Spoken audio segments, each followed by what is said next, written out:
Иликтөөчү журналист Улан Эгизбаевдин өлүмүнө байланыштуу Акын пансионатынын администрациясына жана 3 куткаруучуга карата кылмыш иши козголду.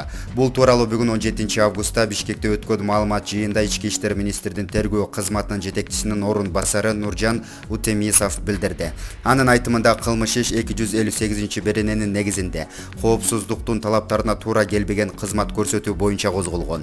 Тергөөнүн алкагында журналист каза болгон учурда жумуш ордунда болбогон куткаруучулар жана коопсуздук үчүн керектүү шарттарды түзүүгө милдеттүү болгон администрациясынын ишине юридикалык баа берилет. Тергөө иштери 2 айга созулат, деди ал.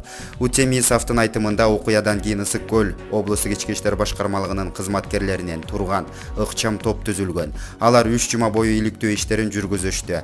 Ошондой эле соттук экспертиза жүргүзүлүп, анын корутундусунда Эгизбаев сууга чөгүп, дем алуу органдарынын жогорку жагына суу толуп калгандыктан каза болгону айтылган. Юстиция министрлигиндеги маалымат боюнча Акын Ысык көл ЖЧКсын Чыныбай уулу Эржан түзүп, Тентимишева Нуржан Давлетбековна жетекчилик кылат. ЖЧК 2017 жылдын 21 августунда кайра каттоодон өткөн. Уланбек Эгизбаев Ысык көлгө жубайы менен бирге эс алууга барып, 22 июлда түштөн кийин сууга чөгүп каза тапканы маалымдалган. Окуя алар эс алып жаткан Акын пансионатында көлдүн жээгинде болгон. Маркум 24 июлда өз өскөн Кочкордун Көкжар айылында 28 жашында акыркы сапарга узатылды. Булак турмуш KG.